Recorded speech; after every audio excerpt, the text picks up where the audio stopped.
Welcome जी, आप देख रहे हैं चैंपियंस ट्रॉफी हंगामा। दिस इज योर होस्ट इस्मा असलम। हमें ज्वाइन किया है 2 क्रिकेटिंग लेजेंड्स ने।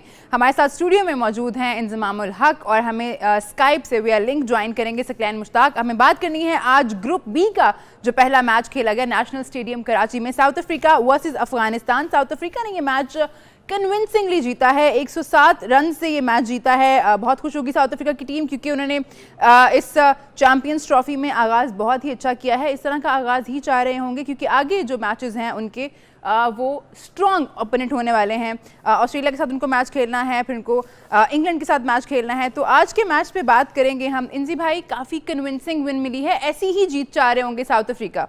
अच्छा, मुझे ऐसा लग रहा है कि जो बाद में बैटिंग कर रहे हैं वो मुश्किल हो रही है बहुत ज़्यादा कि आज 100 रन से हार गए हैं, कल पाकिस्तान 60 रन से इसी पिच पे हार गया था जी।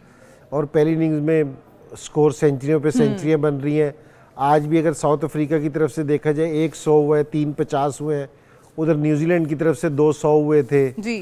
तो इसमें मेरे ख्याल में पिच का थोड़ा सा कसूर है कि बाद में स्कोर नहीं बना रही इतना, या दूसरी टीम के बॉलर का कमाल है या बैट्समैनों का कुछ चक्कर है, तो ये वाली चीज़ है। लेकिन साउथ अफ्रीका ने बहुत ही प्रोफेशनल क्रिकेट खेली है।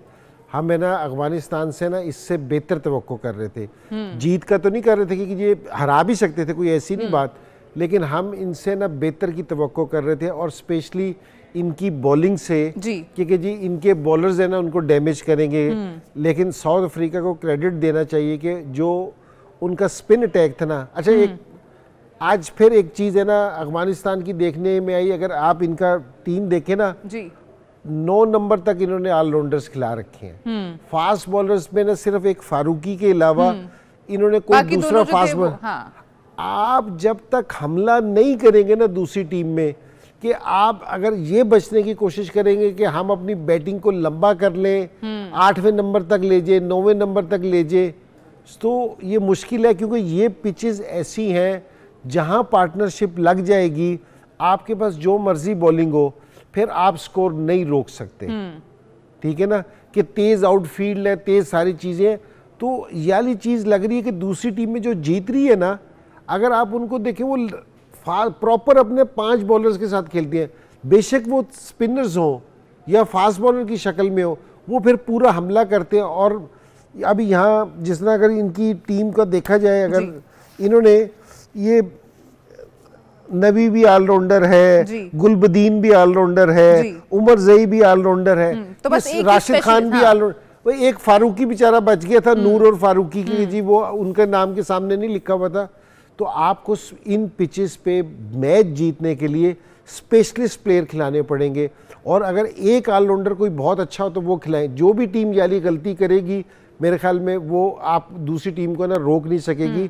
और जिस टाइम वो उसके ओवर गुजारने की कोशिश करते हैं ना, फिर वो बैट्समैन सेट हो जाते हैं, फिर जिस टाइम रेगुलर बॉलर आते हैं ना, वो उनको भी मैनेज कर लेते हैं, आराम से स्कोर बनने शुरू हो जाते हैं। तो मेरे यहाँ आपको है ना बिल्कुल अपनी, और देखें मैच ये याद रखें, मैच हमेशा बॉलर्स जितवाते हैं। अगर रेशो चेक की जाए ना मैच जीतने की, तो हमेशा बॉलर्स ज़्यादा मैच जितवाते हैं बैट्समैनों की निस्बत। जिस टाइम भी जो टीम बैट्समैनों से मैच जीतने की कोशिश करेगी ना, तो आप है ना मैच नहीं जीत सकेंगे। इसकी एग्जांपल इंडिया की अगर टीम की दूँ ना, पहले इनके पास बहुत वर्ल्ड क्लास बैट्समैन थे, बॉलिंग उतनी तगड़ी नहीं थी, तो ये है ना उतने मैच नहीं जीतते थे जितने आज जीतेंगे। इनकी जिस टाइम बॉलिंग तगड़ी हुई है ना, तो इन्होंने फिर मैच जीतने शुरू किए। बैटिंग इनकी आज भी मजबूत है, लेकिन जिस टाइम इनकी बॉलिंग मजबूत हुई है ना, तो इन्होंने जीतना शुरू किया है। तो पाकिस्तान को भी ये चाहिए कि जिस तरह ऑलराउंडर्स की बजाय है ना अपने रेगुलर बॉलर्स के साथ खेलें। सकी भाई, इंजी भाई कह रहे हैं कि you have to have specialist if you want to win the games. इस तरह से नहीं होगा कि आप अपनी बैटिंग को बढ़ाते जाएं, आप सोचे कि हम 8 ऐसे लोग खिला लेते हैं जो दोनों चीजें कर लें थोड़ी थोड़ी। तो कॉन्फिडेंस बड़ा ज़रूरी है अपने प्लेयर पे, अगर आपने जो है मैचेस जीतने हैं यहाँ पे। जी बिल्कुल। देखें, जब से क्रिकेट शुरू हुई है, हमने जब से मैंने होश संभाला, मैंने क्रिकेट देखना खेलना शुरू की, और हमसे जो पहले थे वो भी यही कहते थे कि बैट्समैन जब आपने जब से होश संभाला, बहुत पुरानी बात होगी ये। आपसे थोड़ा सा यानी बाद की बात तो यानी बैट्समैन के लिए ये कहा जाता था कि बैट्समैन सिर्फ एक गेंद की मार है, एक गेंद पड़ा और ये घर को। तो बैट्समैन को यानी अगर 10 बैट्समैन है, 10 अच्छे गेंद कर दिए जाएं तो वो तो गए। अब वो 10 अच्छे गेंद यानी एक गेंद की मार है, और बॉलर्स के पास कितनी ज़्यादा अपॉर्चुनिटीज़ होती हैं, और बैट्समैन के पास अगर हल्की सी खता की, गलती की, और उसके आउट होने के चांसेस कितने ज़्यादा हैं। LBW है, बोल्ड है, स्लिप में है, रन आउट हो सकता है, कैच आउट होता है, बहुत सारी ऑप्शंस होती हैं आउट होने की। तो जो इंजी भाई कह रहे हैं ना कि बॉलर्स जो है मैच जितवाते हैं, ऐसा ही है। बॉलर्स आपके अगर अच्छे होंगे और आपके 5 प्योर बॉलर होंगे जिनको आउट करना आता होगा, तो आपके पास 300 डिलीवरीज में से आपने 10 गेंद ऐसे रखने हैं जिसकी वजह से आपने बैट्समैनों को आउट करना है। अगर एक बैट्समैन की वैल्यू 50 वाली है और आपने आते ही उसको आउट कर लिया, तो आपने 50 रन की जो वैल्यू है या 100 वाला जो खिलाड़ी उसको आउट कर दिया, तो एक विकेट 100 रन के बराबर है। आप एक गेम चेंजर को आउट कर दें, पूरा मैच का पासा पलट सकते हैं। तो बॉलर्स ही गेम को साइड पे रखते हैं, जो इंजी भाई बार बार बात कर रहे हैं। अब आप ये देख लें, इंडिया की टीम है तो अगर उनके 3 बैट्समैन ऐसे हैं, फर्ज किया शुभमन गिल बड़ी फॉर्म में है, विराट कोहली की विकेट बहुत बड़ी है, रोहित शर्मा है, ये तीन जो है पूरी टीम के बराबर है अगर देखा जाए। बाकी तो बीच में इनके अराउंड चलेंगे ना। तो जिस बॉलर ने, आपके पास 5 बॉलर हैं, 5 बॉलरों में से किसी ने भी किसी एक को आउट किया ना, तो उसने 50 वाली या 100 वाली विकेट ली, तो गेम ही चेंज करके रख दिया आपने ना। तो बॉलर्स ही ऐसे करते हैं, और बॉलर और बैट्समैन रिस्की होती है, उनको अर्ली ऑन आउट होने के चांसेस हैं, रन आउट हो सकते हैं, बहुत सारे आउट होने के चांसेस होते हैं। तो हिस्ट्री भी यही कहती है कि बॉलर के बलबूते पे जाते हैं। साउथ अफ्रीका ने 5 के 5 मेरा ख्याल है प्रॉपर बॉलर रखे हुए हैं। ठीक है, वो जेनसन थोड़ी सी बैटिंग भी कर लेता है, बाकी इनके अगर देखें, महाराज बॉलर है, प्रॉपर बॉलर है, रबाडा पूरा प्रॉपर बॉलर है। इन्होंने सिर्फ 5 बॉलर इस्तेमाल किए हैं साउथ अफ्रीका ने। तो बहरहाल ये तो बहुत ही कमाल की बात हो जाएगी कि आपके पास 5 के 5 पूरे बॉलर हों, 5 के 5 पूरे बैट्समैन हो, एक विकेट कीपर है, और अगर इस 5 में से भी जो आ जाए एक साथ में ऑलराउंडर टाइप हो जाए, जैसे हमारे पास अब्दुल रज़ाक था या अजहर महमूद थे, वसीम भाई भी ऑलराउंडर टाइप थे मगर प्रॉपर बॉलर थे, गेम चेंजर थे। तो आई थिंक तुम्हारा भी तो एक 100 है ना टेस्ट मैचेस में, जिसमें उन्होंने माफी मांगी थी। तुक्का ठीक लग गया था वो। बहरहाल एनीवे तो इंजी भाई की बात जो है वो बिल्कुल ऐसे ही है। और दूसरा ये है कि आपको फ्लैट पिचेस के ऊपर आप कैसे आप अग्रेसिव क्रिकेट नहीं खेल सकते हो, आपको अग्रेसिव क्रिकेट खेलनी पड़ेगी।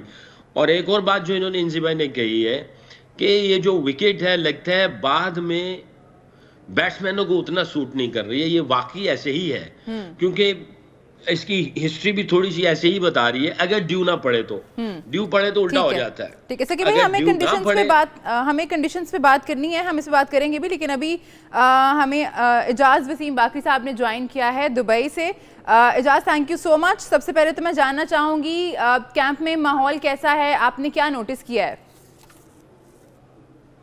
Thank you so much. आज पाकिस्तान ने 3 घंटे का यहाँ ट्रेनिंग सेशन किया है आईसीसी एकेडमी में। इस वक्त भी पाकिस्तान क्रिकेट टीम अब यहाँ ग्राउंड से वापस जा रही है। इमामुल हक ने भी पाकिस्तानी टीम को ज्वाइन कर लिया। जैसे ही इमाम पहुंचे टीम होटल, तो वहां से वो बस पे बैठ के टीम के साथ ही यहाँ पर पहुंचे थे। थोड़ी वेदर के अंदर थोड़ा सा आप यूं कह लें कि जो दुबई का एक टिपिकल वेदर होता है जहां पर गर्मी होती है, तो यहाँ थोड़ा सा एक ड्यू फैक्टर रह सकता है। और दूसरा, पाकिस्तानी कैंप के अंदर प्लेयर्स काफी कॉन्फिडेंट हैं। आज हम लोग टीम होटल गए, जुम्मा की नमाज से पहले हारिस रऊफ ने मीडिया से गुफ्तगू की। उसके बाद फिर पाकिस्तान के तमाम प्लेयर्स जुम्मा नमाज पढ़ के जब वापस आए तो लॉबी में बगैर कैमरों से मीडिया से चंद प्लेयर्स ने गुफ्तगू भी की। हारिस ने बाकायदा ऑफिशियल मीडिया टॉक की। बड़ा क्लियर मैसेज हारिस रऊफ ने दिया पूरी टीम की तरफ से कि हमने न्यूजीलैंड की शिकस्त को भुला दिया है, और हम ये चाहते हैं कि पाकिस्तान के जो फैंस हैं, जो पाकिस्तान की जो क्रिकेट कम्युनिटी है, वो हमें इंडिया वाले मैच के लिए सपोर्ट करें और Pakistan cricket team come back करेगी। इनफरादी तौर पर भी प्लेयर्स का यही कहना था कि उनको भी शिकस्त का वो कहते जी हमें एहसास और अदराक है। बट एक चीज मैंने नोट किया है आज हारिस रऊफ की गुफ्तगू से, और बाकी प्लेयर्स जो जुम्मा नमाज पढ़ के वापस आए लॉबी में मौजूद थे, सब लोग एक तरह से पाकिस्तान की जो क्रिकेट कम्युनिटी है, चाहे मीडिया है या एक्स क्रिकेटर है, वो उनसे हेल्प सीख कर रहे थे कि हमें सपोर्ट कीजिए। और पाकिस्तानी टीम का जो अंदाज है जो ट्रेनिंग में हमें अग्रेशन दिखाई दिया। और फिर आपको ये भी बताऊं कि कराची के बाद आज ये दूसरा मौका था, पहली मर्तबा हमने ऐसे देखा कि पहले जो टेल एंडर्स हैं उनको बैटिंग कराई गई। सबसे पहले जब पाकिस्तान ने हल्की फील्डिंग ड्रिल्स करने के बाद जब नेट प्रैक्टिस स्टार्ट की तो शाहीन शाह अफरीदी, हारिस रऊफ को, इब्रार को पहले बैटिंग कराई गई और उसके बाद फिर सीनियर बल्लेबाजों ने बैटिंग की और इन लोगों ने उनको बॉलिंग की और उसके बाद फिर फील्डिंग की ड्रिल्स भी हुई हैं। फील्डिंग की, कैचिंग की ड्रिल्स भी हमने देखी हैं। हसनैन काफी ज्यादा ग्राउंड में एक्टिव दिखाई दिए हैं। जैसे अब सकलैन भाई ने हिंट दिया है कि प्रॉब्ली पाकिस्तान 4 पेसर्स के साथ जा सकता है या पाकिस्तान अब 4 रेगुलर बॉलर तो है पाकिस्तान के पास इब्रार को मिला के। एक और चीज भी मैं आपको बता दूं, आज यहाँ दुबई में सुनील गावस्कर साहब ने इंडियन मीडिया से गुफ्तगू की और उन्होंने बड़ा एक ऐसा स्टेटमेंट दिया जिसके ऊपर डिस्कस किया जा रहा है। उन्होंने यह मशवरा दिया कि पाकिस्तान के खिलाफ हशरत राना को रेस्ट करवा के इंडिया वरुण चक्रवर्ती के साथ मैदान में उतरे, यानी इंडिया 4 रेगुलर स्पिनर के साथ जाए और 1 मोहम्मद शामी, क्योंकि वो 5 आउट कर चुके हैं। दूसरी तरफ पाकिस्तान, हसनैन को हमने एक्टिव देखा है ग्राउंड के अंदर, कामरान गुलाम और हसनैन काफी एक्टिव दिखाई दिए। अब क्या सऊद शकील को रेस्ट करवा के कामरान गुलाम को चांस मिलता है या फिर उस्मान खान को भी हमने देखा बकायदा उनको अच्छी जो है वो कैचिंग प्रैक्टिस कराएगी और उन्होंने नेट्स के अंदर भी काफी देर गुजारी है। मैं अभी कंफर्म नहीं कर सकता, मेरा गेस है कि उस्मान खान को पाकिस्तान मैदान में उतार सकता है और ये चांसेस हैं कि बाबर वन डाउन की पोजीशन पे चला जाए, उस्मान और इमाम ओपनिंग कर लें। लेकिन ये सारे वो ऑप्शन हैं जो वाइड हैं। कल क्योंकि कप्तान की ऑफिशियल प्रेस कॉन्फ्रेंस होगी तो प्लेइंग 11 का पूछा जाएगा, लेकिन ऐसा नहीं है कि जैसे हम ये कोई प्रेडिक्ट कर सकें कि कौन खेलेगा। लेकिन आप हसनैन को, कामरान गुलाम को और उस्मान खान को आप टीम के अंदर देख सकते हैं। आप अगर शायद सऊद शकील प्रॉब्ली पाकिस्तान रेस्ट भी करवा सकता है, पाकिस्तान 4 पेसर के साथ। जो चीज पॉजिटिव नोट की है कि वो न्यूजीलैंड की हार को भूलना चाहते हैं और आपके पास भी 2 पाकिस्तान के टॉप एक्स क्रिकेटर बैठे हुए हैं और हम मीडिया वाले हैं। प्लेयर्स ने यही कहा है कि हमें सपोर्ट कीजिए, हम आपको यहाँ पर अच्छा रिस्पांस देंगे और अपनी गलतियों से सीख के मैदान में उतरेंगे। एजाज, आपका मैसेज बिल्कुल हमें मिल गया है और आपकी तवज्जो से जितने लोग हमें देख रहे होंगे इस प्रोग्राम में उनको भी मैसेज मिल गया होगा। जी, कहा गया है कि हमें सपोर्ट करनी है, लेकिन एक चीज़ इंजी भाई, आपने कोई क्वेश्चन करना है तो कर लें, उसके बाद मैं चाहूँगी कि हम इस पर डिस्कस करें। नहीं, भाई जाज ने बड़ी अच्छी चीज़ें बताई और सुन के बड़ा अच्छा लगा कि जी पाकिस्तान कैंप में बहुत पॉजिटिव वाइब है, पॉजिटिव वाइब है, एनर्जी थी, सारे लड़के जरा मिल के प्रैक्टिस कर रहे थे, तो ये बड़ी अच्छी चीज़ नज़र आई है। और हम साइड का तो कुछ नहीं बता सकते कि किसको खेलना चाहिए और किसको नहीं, वो तो कंडीशंस के हिसाब से ना मैनेजमेंट और कप्तान डिसाइड करेंगे। लेकिन ये बात बिल्कुल सही है आपने कही, और जो प्लेयर्स डिमांड कर रहे हैं कि हमें प्लेयर्स को अपने सपोर्ट करना चाहिए। अगर हमारी टीम पहला मैच हार गई है, और जाहिर बात है मैं भी और सकलैन भी, हम दोनों ये महसूस करते हैं कि जिस टाइम हमारे से परफॉर्मेंस अच्छी नहीं होती थी, हम भी अपनी है ना पीछे पुराने प्लेयर्स से, अपने कौम से यही तवक्को करते थे कि हमें बैक किया जाए। तो हम बिल्कुल हारिस रऊफ की इस बात से बिल्कुल एग्री करते हैं और हम बिल्कुल अपनी टीम के लिए अच्छे अल्फाज इस्तेमाल करेंगे, अपने लड़कों को बैक करेंगे और अभी नहीं करेंगे, अगर आगे भी खुदा ना खास्ता भी नहीं कहना चाहिए, लेकिन मेरे ख्याल में काफ़ी सारे लोग ऐसे हैं जो उनको मुसलसल बैक करते हैं इस चीज़ पे। ठीक है एजाज, मैं जानना चाहूँगी आपसे, क्या आप हमें कुछ बता सकते हैं कि इंडियन टीम ने आज प्रैक्टिस की है या फिर उनकी प्लेइंग 11 में कुछ चेंज हम एक्सपेक्ट कर सकते हैं? इंडिया का आज रेस्ट डे था क्योंकि उन्होंने गुज़श्ता रोज बांग्लादेश के खिलाफ मैच जीता, तो आज इंडियन टीम का रेस्ट डे था। कल इंडियन टीम डे टाइम में प्रैक्टिस कर रही है, 1:30 से लेकर 4 बजे तक, और पाकिस्तान शाम 6:30 बजे से लेकर पाकिस्तान 9:30 बजे तक ट्रेनिंग कर रहा है। और कल दोनों कप्तानों की प्रेस कॉन्फ्रेंस भी है। एक और चीज जो दुबई में मैंने आज देखी है, कराची में भी मैं था जब पाकिस्तान क्रिकेट टीम न्यूजीलैंड से मैच हारी, तो जैसे क्राउड डिसअपॉइंटेड था, हम सब लोग डिसअपॉइंटेड थे। बाहर हमने जब पब्लिक के साथ गुफ्तगू की तो लोग बड़े नाराज थे। आज दुबई के अंदर बड़ा अजीब सा एक जो है ना वो अच्छा लगा कि जब पाकिस्तान क्रिकेट टीम की बस आके रुकी, वो फुटेजेस मीडिया पे चल भी रहे हैं, 24 के ऊपर भी वो विजुअल्स मौजूद है कि तकरीबन 200 से 300 के करीब क्रिकेट फैन जो हैं, इंजमाम भाई और सकलैन भाई जानते हैं आईसीसी एकेडमी का जो एंट्री गेट है बड़ा छोटा सा है, इतनी ज्यादा तादाद में लोग आए और उन्होंने आके बाबर आजम के नारे लगाए, शाहीन के नारे लगाए और बड़ी तादाद में फैंस थे। जो पाकिस्तान की शर्ट्स भी पहन के थे, और उन्होंने टीम का दुबई के अंदर एक तरह से वेलकम किया एयरपोर्ट की बजाय आईसीसी एकेडमी पहुंचने पर। और उसके बाद फिर कुछ फैंस के साथ प्लेयर्स ने ऑटोग्राफ भी दिए। सो टीम के अंदर वो लग रहा है कि उनको अंदाजा है कि ये मैच ही उनके लिए सब कुछ है। एक और चीज मैं आपको बता दूं, अगर ये मैच पाकिस्तान खुदा ना खास्ता लूज कर जाए तो बहुत सारे क्रिकेटर्स का जो टीम के अंदर न्यूजीलैंड का जो अगला टूर है 2 हफ्ते बाद, वो नहीं हो सकता। और अगर आपने इंडिया को ये मैच हरा दिया तो विराट कोहली और रोहित शर्मा का भी वनडे करियर खत्म हो सकता है। ये बहुत बड़ा मैच है दोनों साइडों के लिए। ठीक है जी, thank you so much Ejaz आपका प्रोग्राम में हमारा साथ देने का। अभी एजाज वसीम बाकी साहब ने हमें ज्वाइन किया था और वो बता रहे थे कि पाकिस्तान क्रिकेट टीम ने आज दुबई इंटरनेशनल स्टेडियम में प्रैक्टिस की है और कल भी उनकी प्रैक्टिस है, लेकिन टाइम जो है उससे थोड़ा सा हमें लग रहा है कि इस पे सवाल उठने चाहिए। हमारा इवेंट है, हमारा टूर्नामेंट है, लेकिन प्रैक्टिस की जो टाइमिंग है ना वो कंसिस्टेंटली आप एक टीम को रात की दे रहे हैं और एक टीम को सुबह की दे रहे हैं। सकी भाई, इससे फ़र्क पड़ता है क्या कि आपकी टीम जो है वो रात को प्रैक्टिस कर रही है और जो ओपोनेंट टीम है वो दिन में प्रैक्टिस कर रही है? देखें, हमारा अगला मैच इंडिया के साथ है। इंडिया हमसे पहले पहुंचा, वो क्लेमेटाइज पहले होगा।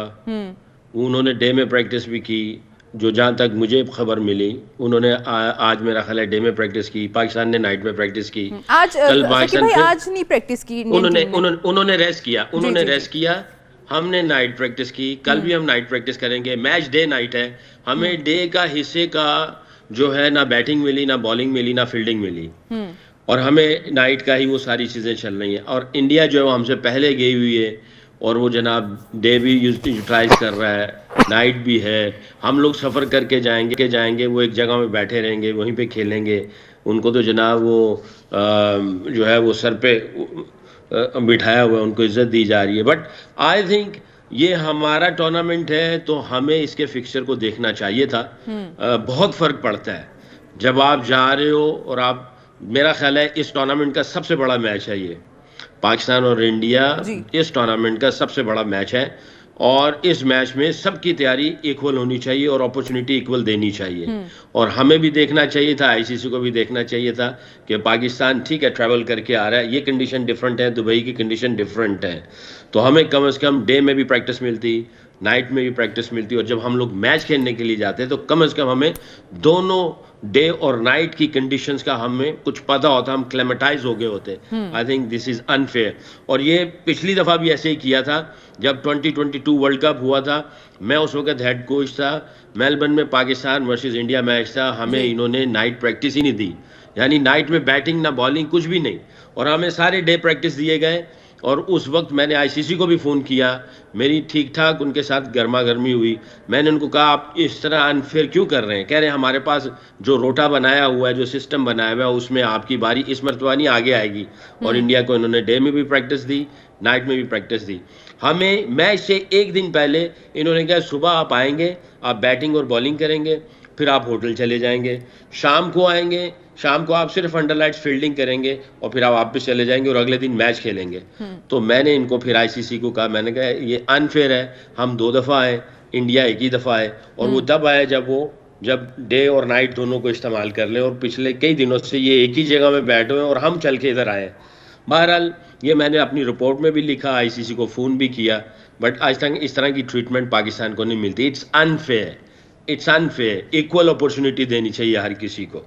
जी भाई, कितना फ़र्क पड़ता है इन सारी चीज़ों से? सकी भाई कह रहे हैं कि आप एक टीम को इक्वल अपॉर्चुनिटी ही नहीं दे रहे, तो फिर आप कैसे उनसे एक्सपेक्ट कर सकते हैं कि आप जो है इक्वल उनको कंसिडर करें जब वो मैच के दिन पे हैं?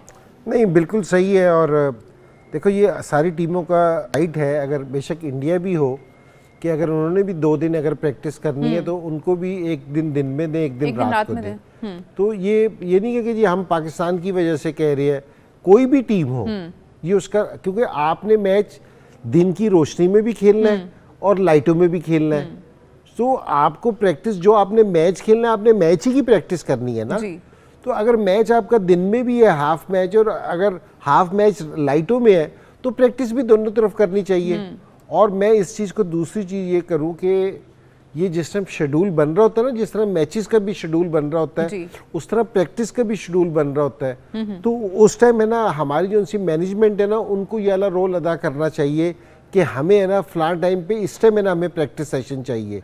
ये आपको पहले से, क्योंकि मैं इसलिए कह रहा हूँ कि ये मैं आपको आज से 15 से मुझे 16-17 साल हो गए छोड़े हुए क्रिकेट। तो जिस टाइम बॉब वुलमर होता था ना, वो मेरे से आके पूछता था कि जी मैं उनको है ना लिख के भेजूंगा कि हमें प्रैक्टिस इस टाइम चाहिए, क्योंकि तुझे किस टाइम प्रैक्टिस चाहिए। तो ये थोड़ा सा ना मैनेजमेंट का भी काम है।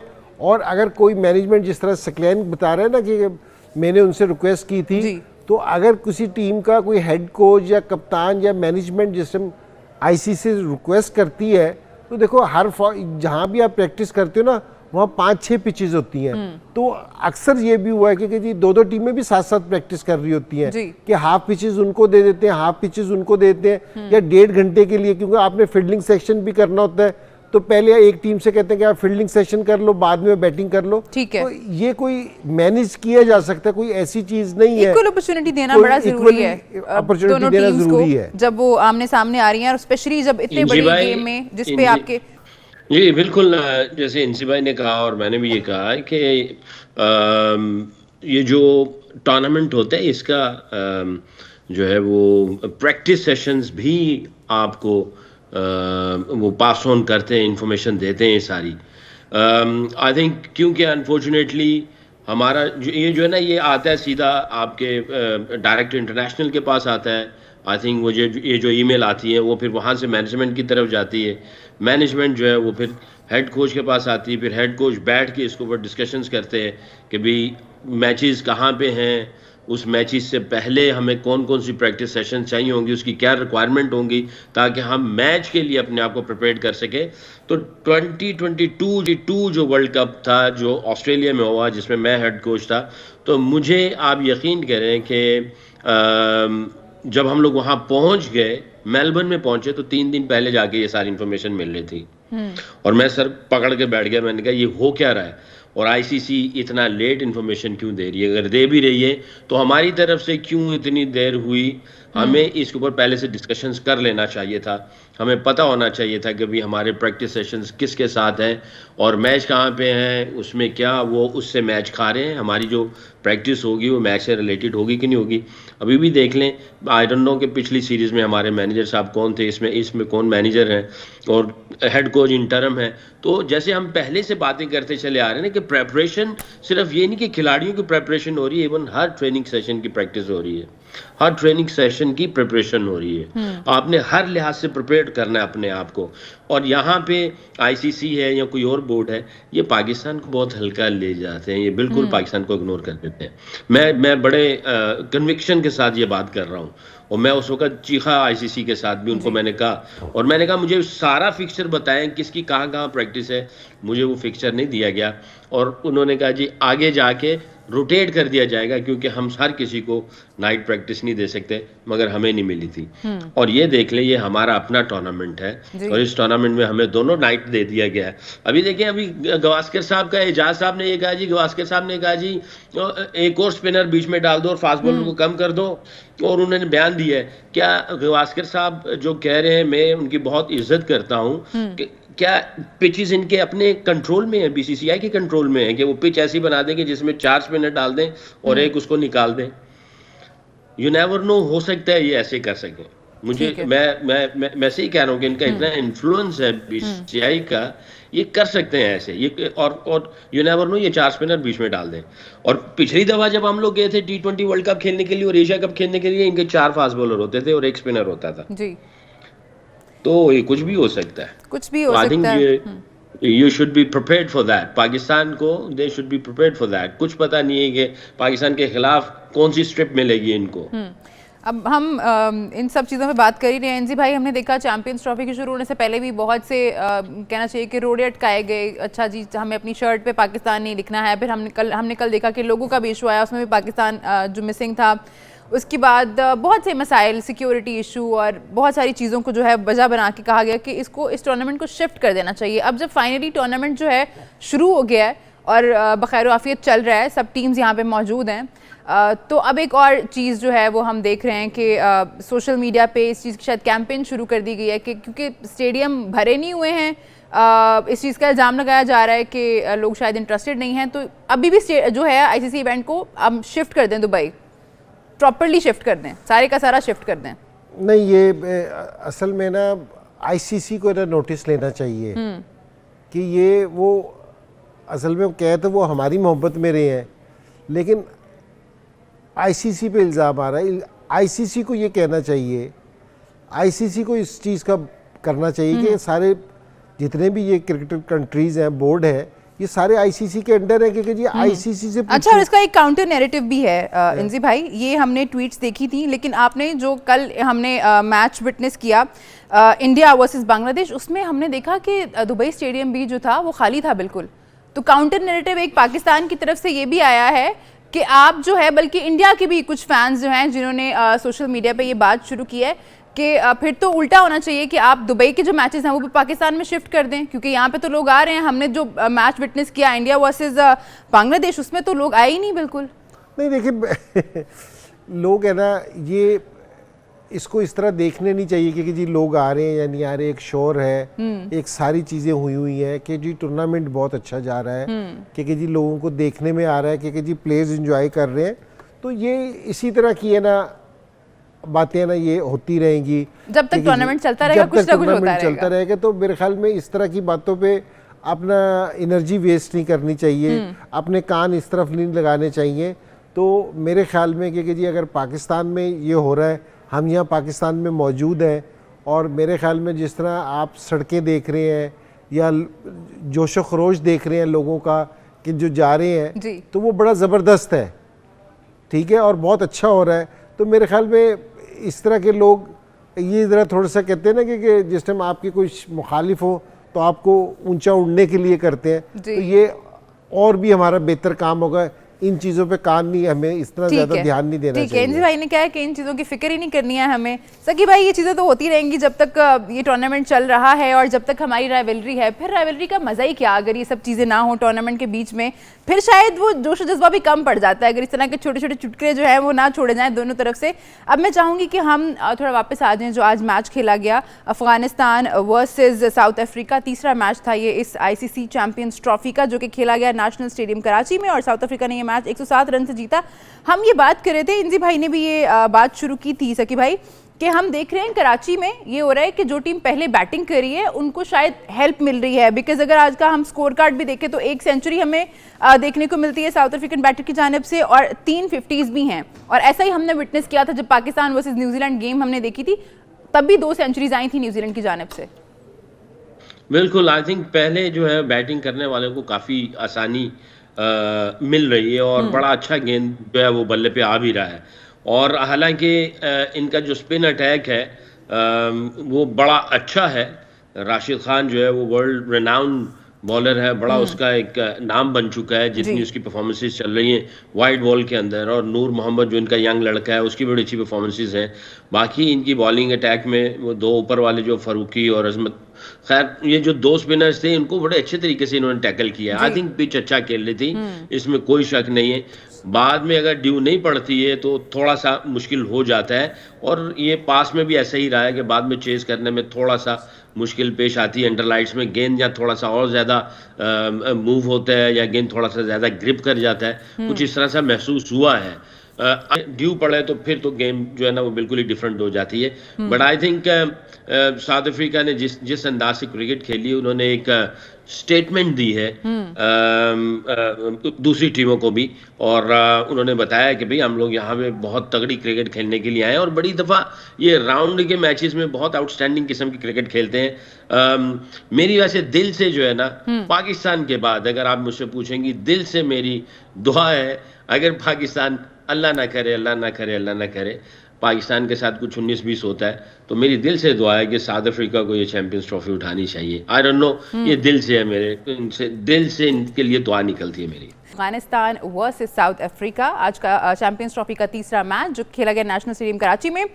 मैच के अख्ताम पे जब टेमा बबू आए थे तो उन्होंने एक बात कही, मैं भी चाह रही थी कि हम उससे बात करें। उनका कहना था कि हमारा अगला जो मैच है ऑस्ट्रेलिया के खिलाफ, जो कि उनको रावलपिंडी में खेलना है, तो उसके लिए हमारा मोरल काफ़ी हाई होगा, बिकॉज हमने देखा है ऑस्ट्रेलिया एक जो है स्ट्रॉन्ग ओपोनेंट है, और साउथ अफ्रीका को हम देखते हैं कि वो हमेशा जो है ना लड़खड़ा से जाते हैं।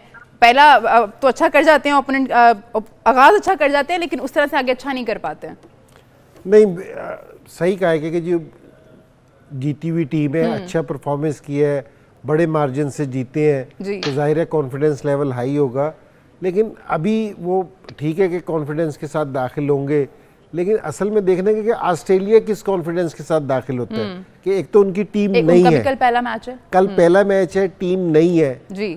अगर ये नए लड़के कल अगर इंग्लैंड को हरा देते हैं, क्योंकि इंग्लैंड कल के मैच में फेवरेट है जी, क्योंकि जी उनका एक्सपीरियंस ज्यादा है, इस टाइम बड़ी टीम है, क्योंकि उनके काफी सारे ठीक है 4-5, अगर वो जीत जाते हैं और अगर वो भी इसी कॉन्फिडेंस के साथ दाखिल हुए तो फिर एक कांटेदार मैच देखने को मिलेगा। सकी भाई, मैं चाहूंगी आप भी कुछ ऐड करें इसमें, लेकिन टाइम हमारे पास बहुत कम है, we have got 20 seconds. I think Klaasen भी मेरा ख्याल है इंजर्ड था, अगर वो आ जाता है तो साउथ अफ्रीका की टीम जो है ना काफी तगड़ी हो सकती है। ऑस्ट्रेलिया का देखना पड़ेगा इंग्लैंड के खिलाफ वो कैसा एग्जीक्यूट करते हैं और कौन सा कॉन्फिडेंस लेके जाते हैं। ठीक है सकी भाई, बहुत शुक्रिया आपका। इंजी भाई आपका बहुत शुक्रिया, आप लोगों का भी बहुत शुक्रिया प्रोग्राम में हमारा साथ देने का। आपसे हमारी मुलाकात होगी कल दोपहर 1 बजे। उस वक्त के लिए अपना बहुत ख्याल रखिए और देखते रहिए सिटी न्यूज़ नेटवर्क।